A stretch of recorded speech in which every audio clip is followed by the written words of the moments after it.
Hello, good evening, everyone, and welcome to today's Leadership Satsang episode.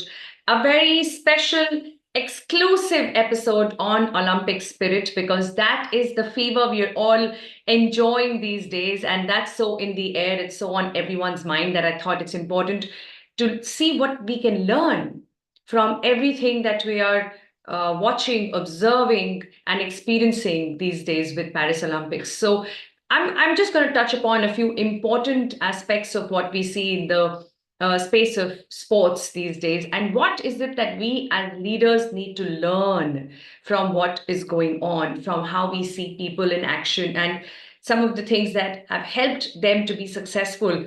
Can there be a learning for us as leaders to become more successful in our own space? That's what I want to share with you today. Thank you so much for joining in. I'm your leadership coach, Yukti Mehndiratta, welcoming you to this episode of Leadership Satsang. So, before we go any further, we will bring ourselves into this moment as we always do by chanting Om together. So, may I request you to please sit straight wherever you are and take a nice deep breath in, keeping your spine straight, shoulders relaxed. Okay, it's very, very important that we do whatever we do 100%, right? And it's not as easy as it sounds because the mind is super active. And at any given time, there are multiple thoughts running. So even though you think you hear, you might not be till you consciously bring yourself here. Chanting, focusing on breathing are some of the ways to do this. The more you practice, the easier it gets, like how it is with anything else in life that you find easy. Right, so let's make this easy. Take a nice deep breath in, relax your body, straighten up your spine, relax your shoulders, close your eyes, take a nice deep breath in, and breathe out. Make sure that your feet are touching the floor if possible. Scan your body and see if there is any stiffness anywhere. Just let it go. Just let it go. Forget about whatever is about to happen after this session. Forget about whatever happened before you got in here. Let's just be here completely in this moment. Take another beautiful breath in and breathe out. We will chant Om 5 times together. If you can do it out loud in your own space, please do it so that you can feel the vibrations. Yeah, so take a nice deep breath in. And with the next breath, we will start the chant. I will keep the count for you. Close your eyes and just immerse yourself in these beautiful, powerful vibrations. So breathe in.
Shanti, Shanti,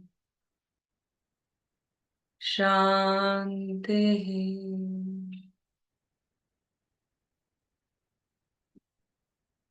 And whenever you're ready, just rub your palms together.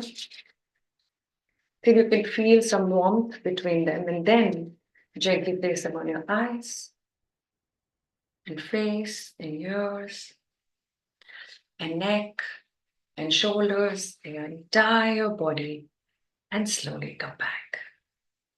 And as you come back, tell me if you're here with me 100%. Are you here 100%? Give me 100% in the comments, please. And as you share that, also let me know, where are you joining me from? Which part of the world are you in right now? Good evening, Indiran. So good to have you here again. It's kind of incomplete, these satsang sessions without some of you. So thank you so much for joining in every week. It's so encouraging. It's just so good to see that. Okay, so let's have 100% in the chat if you hear 100%, because we are going to take some real value from what's happening in Paris right now. Very, very important to translate that learning into our life. It's one thing to enjoy the whole Olympics as a sport event, which it is, and it's fantastic. I think every day is so, so interesting. But it's even better if you can learn something for yourself from what's going on, from how you see the athletes showing up, right? Each one with a level of perseverance that does not come overnight.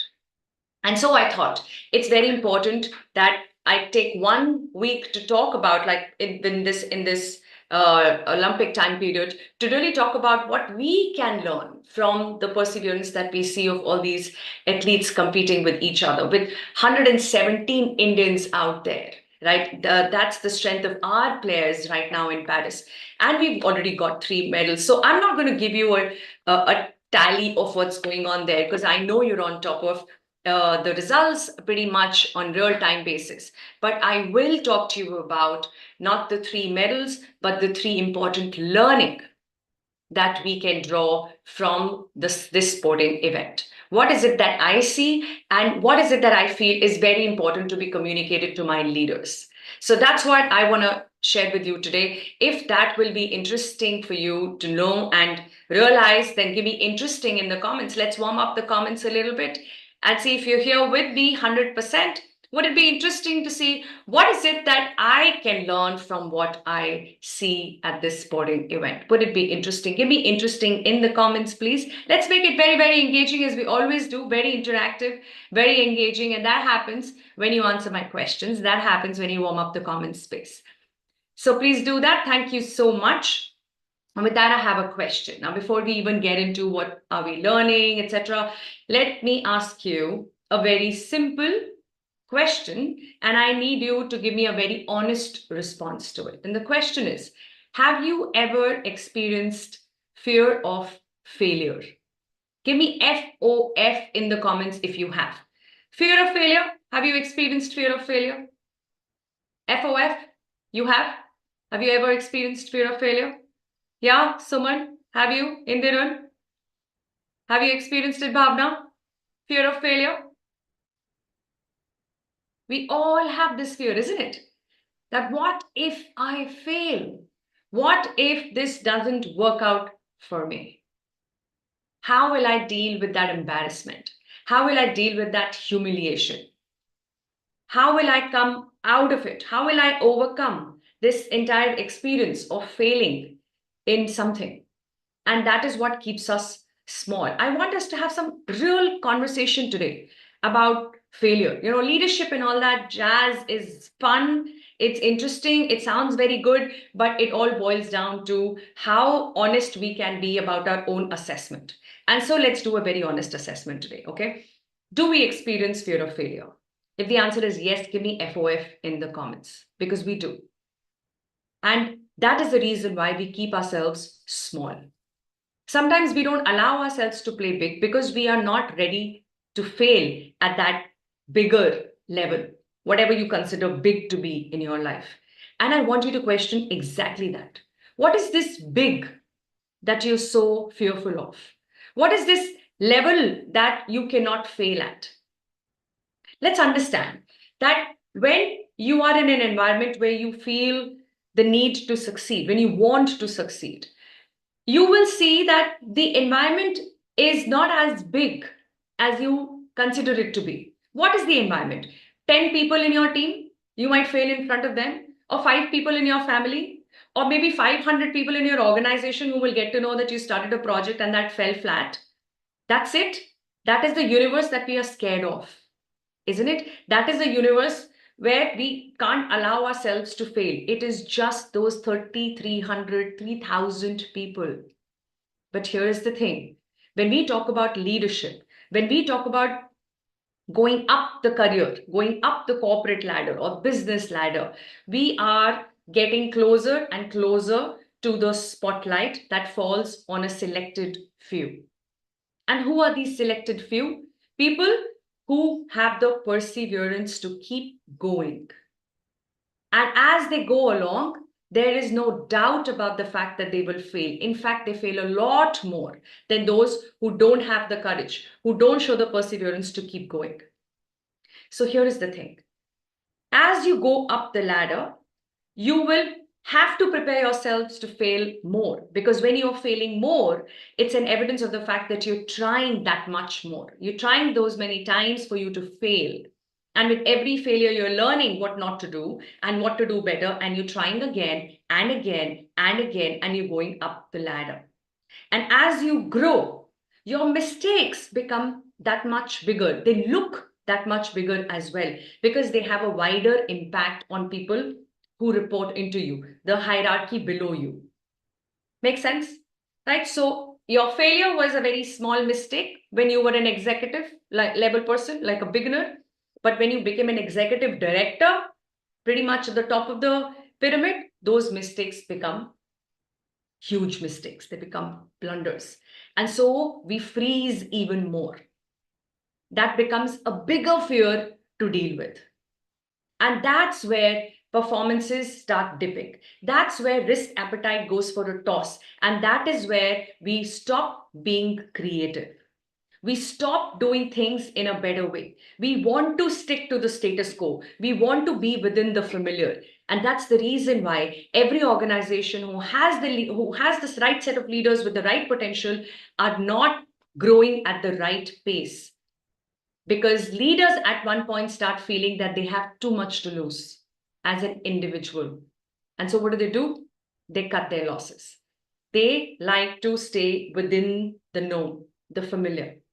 They like to follow what we call as group thinking. Whatever is working for everybody will work for us. Whatever has worked for us so far will continue to work for us.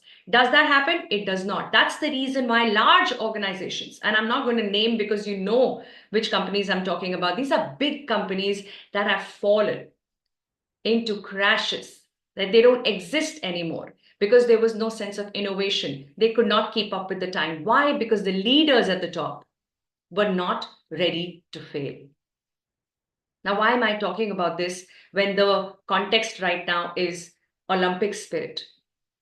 Because Olympics is a stage that is visible from any and every corner, every part of the world. Everyone is watching these players right now. Is that right? So you can imagine the stage at which they are right now. Their failures are global news right now. There is no way to hide it.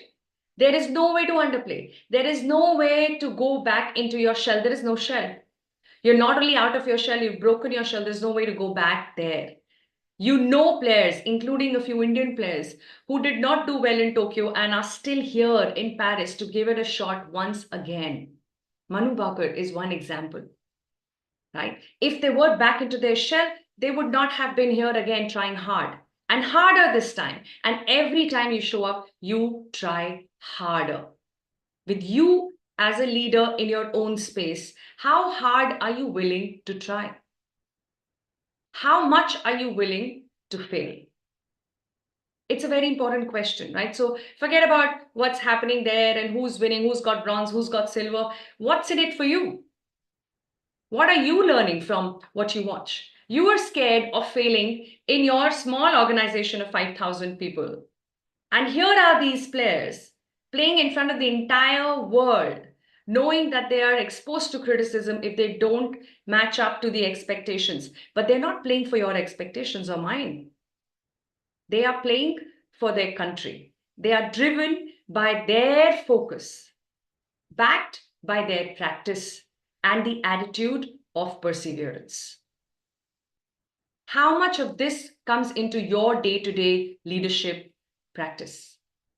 How much have you understood what it takes to be a leader and your own gaps? How much consciously have you worked on bridging those gaps? How much are you practicing better ways of leading in a more effective manner? How willing are you to fail and learn from it and move on to the next level, knowing that as you grow, your mistakes will only get bigger, criticism will only multiply. And that's all right, because that is the heat that comes with the spotlight. When spotlight is thrown at you as a top leader of the organization, please know that with that light will be some heat too, because you're that much closer to it. Are you willing to be ready for that heat? Are you willing to take it? So as I see all these sports people, all these players doing some amazing work and putting in their 100%, I thought I would bring to you three very, very important lessons that are coming to be so clear that when I watch all of this, as much time as I get to, I just feel compelled to pick this up and share it with you all. So I thought I'm going to do this in one of our leadership satsang sessions. And here we are. I want to share with you what are these three things that you should be looking at. The first, of course, is setting clear goals. Right? The goal is not just to make it to Olympics and after Olympics trying to get a gold medal. Yeah, fine. That's fine. But the goal is about focusing on what you need to do in that moment. If you have been watching Manu Bakar playing, you would love the groundedness this woman has when she has her pistol in her hand. The bronze that followed had to happen, if not silver or gold. But just that stillness that the sport requires is also a stillness that a leader requires. Stillness is a quality of leadership. Have you noticed how she maintains her calm, whether she misses the bullseye or she hits it? Whether it's a 10 or a 6 or a 7, she has the same expression, the same poise, the same level of grace. Have you noticed that? If you've been watching her play, give me yes in the comments, please. If you've been noticing how focused she is, not just while she's shooting, but even otherwise. When she puts the pistol down and when she goes back to sit on that chair, there is still poise and grace and calmness in her being. Are we able to maintain that? Or do we get swayed by success and compliments that people shower on us, even though they don't mean it? And you know that they don't always mean it. They know that their interest is in place when they say what they say to you to keep you happy. That's what your role or your position will bring along. You can't help it. You've not designed it. You're not asking for it, but you're going to get it. Now the question is, how grounded are you? How humble are you amidst all this make-believe heroism that people offer to you? That you are this and you are that and you are the best leader and you are the best boss and you're blah, blah, blah, that you get to hear about yourself. You know what? Sometimes it's just too overwhelming. It can totally create imbalance here in our head where we lose grip on the reality, when we lose the ability to see our own gaps, when we forget how to handle success. And when we don't know how to handle success, failure becomes that much more scary. Because now your identity is related to the superhero that people have made you to be, which you're not. You know it. But because it's been said to you so many times, you've been saying it to yourself now internally. And now to live up to that reputation has become more important than learning how to achieve that bigger picture. That's when we lose focus on the goal. Are you getting what I'm saying here? It's a very important lesson. I hope I'm articulating this well enough for you. Setting goals is not about just the smart goal setting exercise. It's about having the ability to stay focused on the bigger picture at all times. the ability to enjoy success and still stay grounded, the ability to deal with failures and still have the poise, the perseverance to get up and try it one more time. And that's what we have seen Barker do. That's what we have seen so many players do at this Olympics. That's what stands out for me, honestly, more than the tally. This is what stands out for me. Look at the body language and then see what is it that you would like to do differently. What is your body language saying? How do you express failure and success when you experience it in your own space? Think about it. I want to put this out as food for thought. So if something is opening up for you right now, I would know that this conversation is going in the right direction. Is it opening up? Are you kind of realizing something about yourself? Is it opening up? Just say opening up in comments, please. If something is opening up right now in your head and you're realizing, okay, yeah, setting goals is fine. Once a quarter exercise, once a year exercise. But am I able to stay focused on it? Am I able to stay humble and grounded in the times when things go in my favor? As much as I need the same humility and groundedness when things don't go in my favor. Can I maintain that stillness, which is the quality of a good leader? Is it food for thought? Food for thought is FFT. Okay. Since we don't like to write too much these days, give me FFT in the comments. Tell me if this is food for thought. And I don't want you to answer this question right away. I want you to take this back with you. I want you to think about it, sleep over it. See what does it mean to you?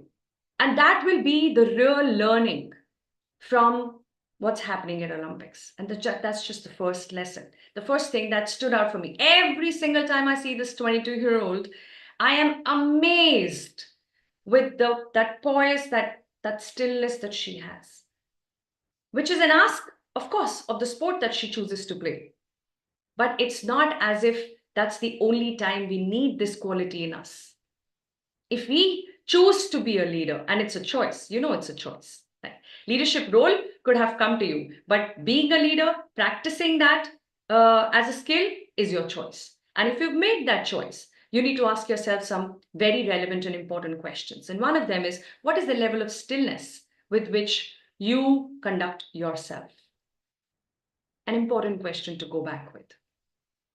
And with that, let me share the second important lesson that stands out for me. And as much as I'm going to share 3 for now, there are many more I could have, but I would love to know from you. What are some of the lessons you are learning from this Olympics, from what you're experiencing, what you are witnessing right now in the space of sports? Please do share in the comments after the satsang session. What are some of the important lessons that you have taken away for yourself? It could be a great service for other people who will read and learn from these comments. So here is the second lesson I want to share. Embracing challenges and overcoming adversity. Have you seen how our Indian hockey team is playing? In fact, today is semi-finals. I know you know it. We can't miss it for anything. It's at 10:30 today Indian Standard Time. You've got to watch it. I'll be watching it as well. It was such a thrill to watch the last one, though I could only catch the highlights. But what an amazing example of a comeback. Do you agree? Give me agree in the comments, please, if you agree. If you agree that that entire penalty shootout was nothing less than a very high drama Bollywood kind of a movie where there's a climax building up until the end, you don't know where this is going to go, right? We had 10 men at 1.9 men only, and yet we managed to pull this off with a 4-2. It was a lot of high octane drama and it was a lot of fun, and more importantly, a lot of learning. A lot of learning about the importance of facing challenges and learning ways to overcome adversity, because adversity has to come our way. We can't ever promise that no matter how sharp your plan is, how well crafted your plan is, things will always go as per the plan. Something will show up and will take you by surprise, and that is a real challenge of your resilience. Do you have that resilience to come back? Do you know how to overcome adversity? You see a match slipping out of your hand, but because it's still on, and you still have the time to change the game, turn it around on its face. only if you have built that mental resilience within you. Only if you have understood that adversity does not define anything till you give into it, till you give up. How often do you give up when you face challenges? When you see things not going your way? How many times do you find yourself feeling heartbroken, beaten up by circumstances, playing a victim to circumstances? We've got to have some very important, candid conversation with ourselves sometimes, guys. That's what it takes to be a leader. So, as much as there's a lot of thrill attached to what's happening right now, there is also a lot of learning. And that learning has to go a few levels deeper. It can't be on the surface. It's not just simple, all right, facing challenges, overcoming adversity. What does this mean? It's not just English. What does it mean to you? Think about the last situation that didn't go your way. Think about the last challenge where you broke down instead of looking at it as a breakthrough. How did you overcome that? How long did it take for you to overcome that? If at all you did, can you take lesser time next time? Can you remember what you learned from that experience? It's one thing to say you learn from your mistakes. It's another to find a method to do so. And you know what? You need a method to do so. What do? I have a book. I have a full notebook like this, and I write down 2 questions after every important event of my life, which is pretty much everything that I do. I answer 2 important questions. What did I do well? And what could I have done better? Every single time. Every single time. It starts with what I did well, because that's an important reminder. No matter how bad things were or how terrible the event was, if it was, there was still something that went well. So that's an important question to answer. What went well? And the next important question is, what could I do better? No matter how good the event is or whatever is important for you as a meeting or a presentation or a pitch, was there a way to do it better? Can you ensure that it's done in a better way the next time you do it? Very important question to answer. When you write down what you learned from your mistakes, is when you can possibly learn something. If it's all here, trust me, there is not much learning you're taking away. It's just good to say, we learn from mistakes. Do you remember what you have learned from a mistake that you made 2 months back? Forget 2 months, 2 weeks back. Unless it was a huge blunder that hit you in your face, you don't remember those mistakes. What you will remember the lessons from those mistakes. Are you getting what I'm saying here? So you've got to make a note of the learning. You don't have to make a note of the entire episode and feel like a victim to it again. But you've got to write down the learning, because if you don't, then you're not learning. And that's how you build that ability to face adversity, to face challenges, and the strength to overcome it, knowing that you're aiming for that bigger picture. Makes sense? Give me MS in the comments, please, if it makes sense. Are you with me? Are you understanding the essence of what I'm trying to share with you all? And it was just amazing. It was one hell of a thriller to watch that hockey match. But trust me, more than that, it was such an eye-opener for us to question ourselves on how we conduct ourselves. How do we deal with situations which seem to be going off our hand, like totally just slipping out of your hand? Do you still have the courage till the last minute to turn it around on its face, like how we saw our team do?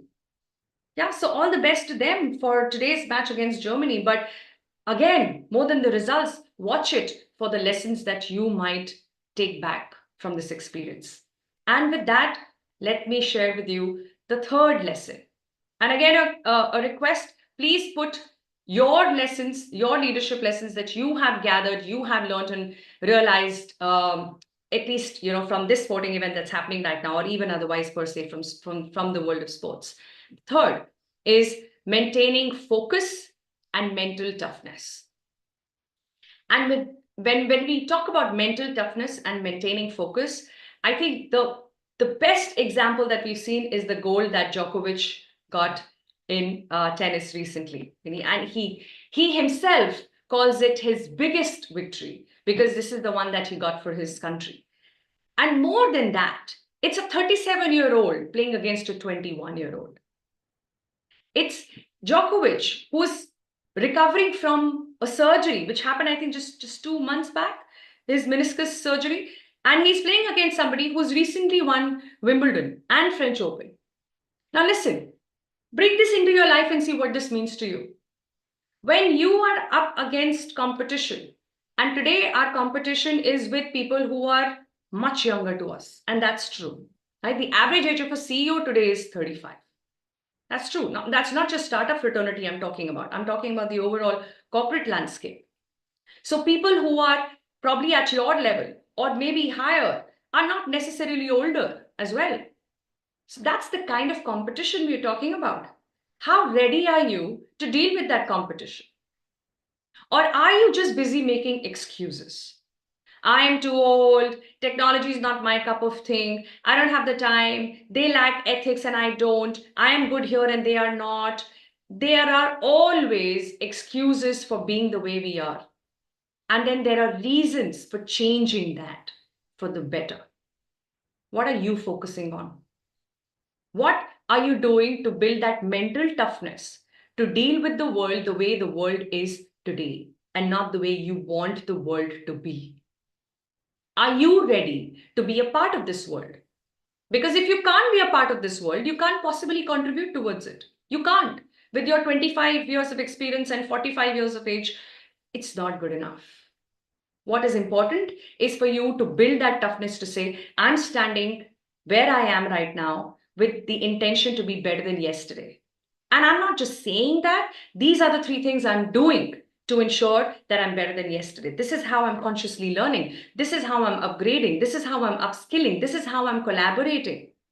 This is how I'm bringing in flexibility and adaptability to learn from people half my age, if that's what it takes for me to get to the next level. And trust me, that is what it will take. It has to entail learning from people who know the skill better than you do. And for most of these skills which are relevant today and will be tomorrow, people who are better than us are the ones who are much younger. How consciously are you reaching out to them and are open to learn? That mental toughness is needed for us to then leverage on our experience. Then our experience becomes our strength. Otherwise, it can be the biggest handicap you have. Think about it. And with that, I leave you to decide, what do you want to do to set goals which are not just specific and achievable and measurable and smart, but goals which are aligned towards the bigger picture. And while you are working towards these goals, how much of stillness can you bring into your conduct? How are you consciously learning to overcome adversities and challenges? How willing are you to give yourself a chance till the last minute before you give up? Are you ready to go all in? How are you developing your mental toughness and maintaining your focus without making your age an excuse, your experience an excuse, or whatever other excuse that comes in your way to give in your 100%? So with this, I conclude today's satsang session, and I do hope that you're taking away these 3 lessons with you. And more than that, you're finding ways to implement these lessons and bring them to life right away. And while you do that and enjoy not just the matches lined up today, but till the end of this Olympics, keep gathering your own lessons. And please remember to share it with me as well. I would love to know, what is it that you are going to bring in your game of leadership from this game of sports? Thank you so much for your participation and for being here, especially those who join in live. It's just such a delight to welcome you all week after week. So thank you so much for making time to join satsang sessions. I will see you next week with another important insight in the space of leadership and spirituality. Till then, enjoy the game, enjoy sports, and enjoy your life.